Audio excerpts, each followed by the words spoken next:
Hi guys, I'm back again with another paranormal mystery and makeup. Today we are going to be talking about a story that I think everybody kind of knows, I would hope. But today we're going to talk about the Amityville horror house. Did not say whore, said horror. So this story starts out as many ghost stories do, with a family moving into a new house with an absolutely horrifying history.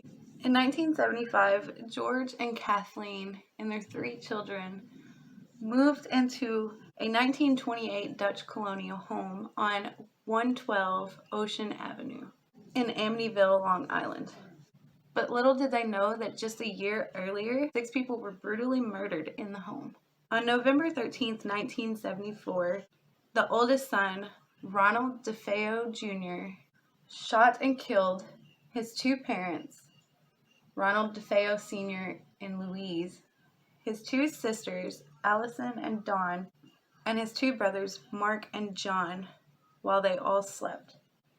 When Ronald DeFeo Jr. was taken into custody, he claimed he heard voices telling him to kill his family, claimed a black apparition gave him a .35 Marlin rifle, and followed him from room to room as he shot each of his family members. But later on, he recanted this statement and claimed that he was high on heroin and drunk.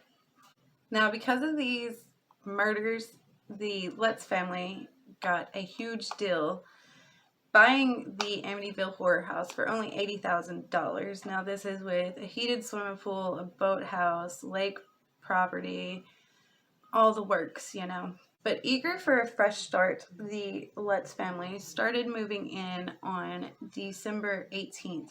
And instead of moving the DeFeo's furniture out, they decided, hey, let's go ahead and keep this. And it actually turned out that the beds that the DeFeo children were actually shot and killed on are the same beds that the Lutz children slept on, like the same bed frames, which, in my opinion, is a huge no-no, because I know that spirits tend to attach themselves to different things. Once they found out that murders had happened in this home, they searched for someone who could come in and bless their home. They believe that the reason that this home became unlivable was because of the priest coming in and attempting to bless this house. So the priest, arrives and starts going from room to room, throwing his precious holy water, and he gets up to what Kathy has made her sewing room, which is where the DeFeo boys were shot and killed. So he starts throwing this holy water, and as he's throwing it in the sewing room, he says it gets really, really cold. And he hears like this demonic voice tell him to get out, and then slaps him in the face. So he runs downstairs, and for some reason he doesn't tell the Lutz family what had just happened to him. Instead, he just simply tells them no one should sleep in there. The Lutz family had no idea what the next 28 days of them living in this home had in store for them. December 21st rolls around, and George has been woken up at 3:15 every night. Now, this is the time of the murders. The murders had happened at 3:15 in the morning. At this time, Kathy claims that she was having these nightmares of the murders, where she was able to say, this is how they died, this is the order they died in, this is where the bullet, went in and where it exited. Now, the next day, on December 22nd, Kathy claims that she is downstairs making lunch whenever she hears the kids scream upstairs. So she runs upstairs, and they're in the bathroom just staring at these black stains on the inside of the toilet. Now, I don't know why, but Kathy ended up running into the sewing room, and at this time she is met with a horde of flies, which the priest who blessed the home also said he witnessed the day he went in to the sewing room and was slapped. And at that point, I'm not sure why they didn't just leave, because we all know a horde of flies signifies a demonic presence. December 25th, early in the morning at 3:15 again, George is woken up by a strange noise outside. When he looks outside, he sees that the boathouse door is wide open. So he decides he's going to go outside and check this out. And he gets outside and looks in the boathouse, and he doesn't see anything. And it's strange, so he's walking back. When he starts walking back to the house, he looks up in his daughter Missy's room. He sees what he claims was an inhuman black shadow walk across her room. So immediately, he hurries up to her bedroom only to find nothing but his little girl sleeping. Like, absolutely nothing there.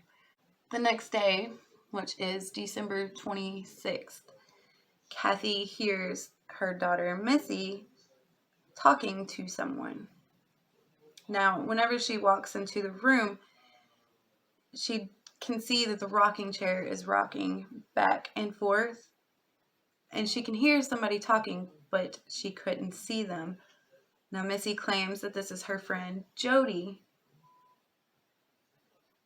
and he presents himself as a pig. Now, some days she claims he's only as big as a teddy bear, and then there are other days where she claims that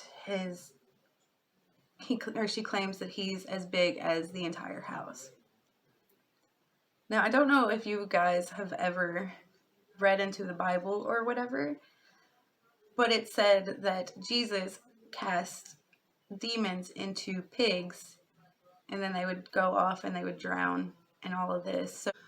So after the pig sighting, the family once again tries to have a priest come out and bless the home, but this time the priest refuses to come out and do anything for this family. He claims that after the first blessing attempt, his hands started to blister, and he went to the doctor, and there was absolutely no explanation for these blisterings that were popping up on his hands. So at this point, whatever this thing is has officially grown in power. On December 27th, George said that he is jolted awake by a awful sound that he described as, quote, a marching band tuning up. Now, he looks over at his wife, Kathy, and she is still sleeping, like fast asleep. So he goes downstairs to where he thinks that this noise is coming from, only to find nothing once again except for their dog fast asleep in his bed. So December 28th, I think, December 28th, Kathy is in the basement. She moves one of the bookcases away from the wall, only to find that there is no wall behind it. She finds a room that is painted bright red, and this day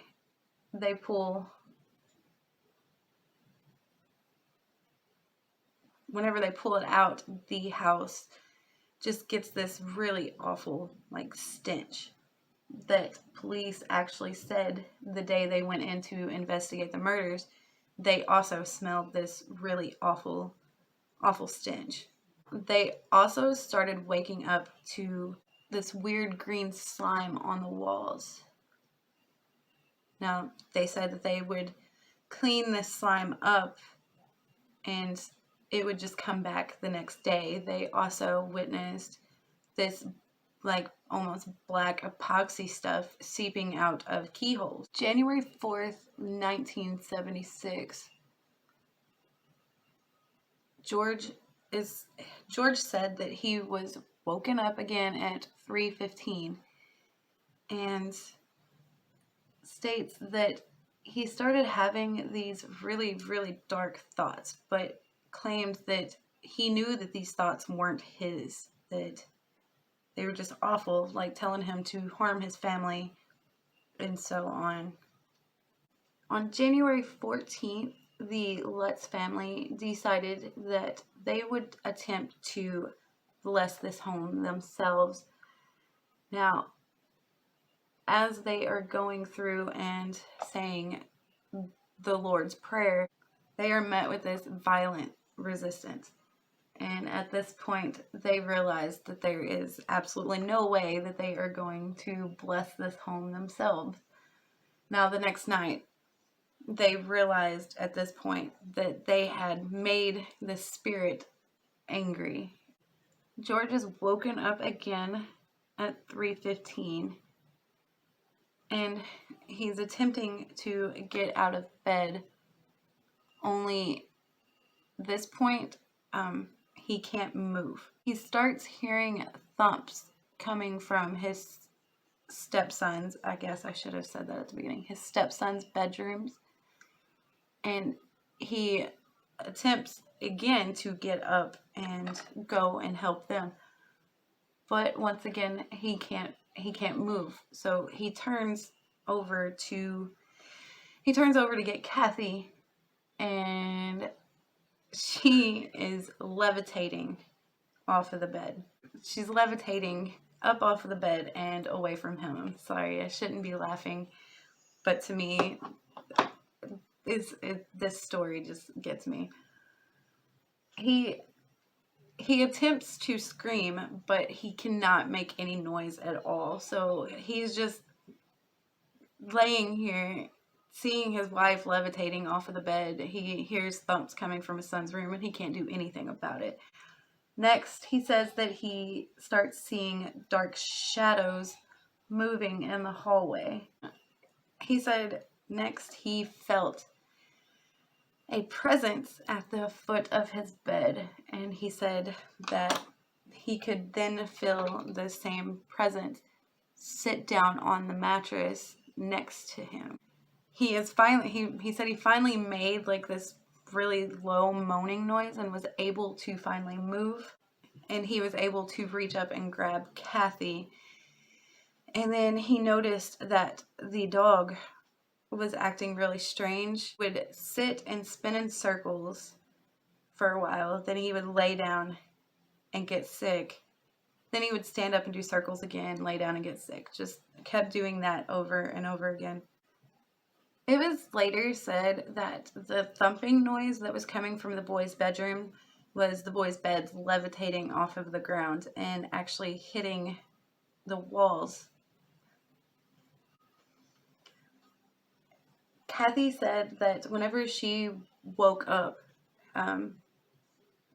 she said that she could see that George was just terrified, but she had no idea what was going on. She said that she looked at George, and the terror in his face was just tremendous. She said that she got up and looked in the mirror, and she said that she had aged so much that her hair was gray and her face was just covered in wrinkles. But she said that later on that her appearance would become normal again. Now, he said that the door started to slam shut, open, slam shut. The dog started going crazy, and then just bam, it stopped. Everything got really quiet. Now, they reach out to this priest one more time, and the only thing this priest can tell them is that they have to get out of this house. Like, they have to go, leave, adios. George states Then they go and they grab a few things and they leave. They head to Kathy's mom's house. He says as they are driving down the road, he can feel the house pulling them back.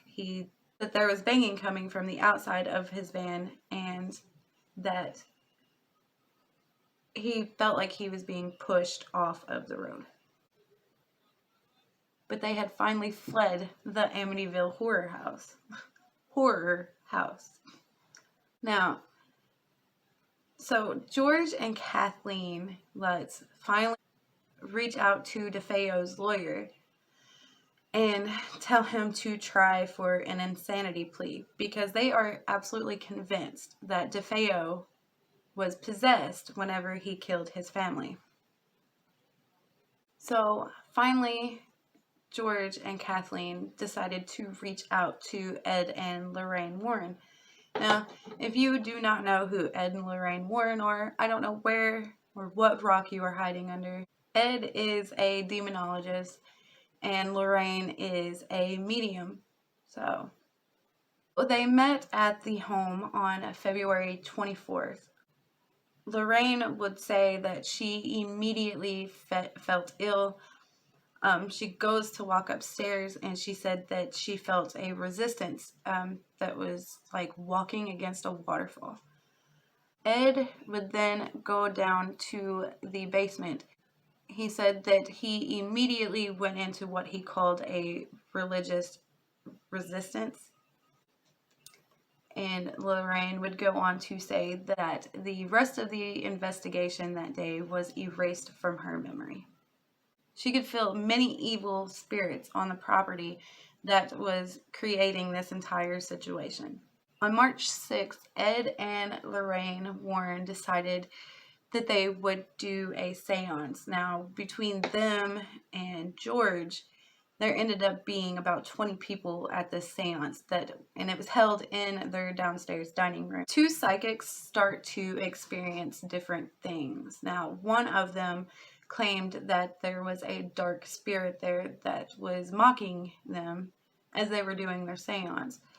The next one, or the other psychic, claimed that there was a dark spirit there that wanted to do harm. Lorraine ended up going up to the second floor sewing room, where she claimed she felt an evil domain that was just too much. And she says, I quote, "I hope this is as close to hell as I ever get." They told the Lutz family that they could not fix this evil house. The Lutz family continued to pay a mortgage on this vacant home until they finally gave it back to the bank. They literally left everything that they owned. They left their car, they left their boat, they left, you name it, they left it and moved to California. Now, 4 years later, Kathy would end up getting an exorcism because a priest told her that she still had this evil connection to this home and he needed to help her detach herself from it. Now, over the years, a lot would change about this house. It is now 108 Ocean Avenue instead of 112. The evil eye windows that it was known for have been changed to square windows for the same reason, to keep visitors from coming by. I don't know how that helps any. It has had plenty of owners since 1976. The last time it was sold in was 2017, and it sold for $605,000.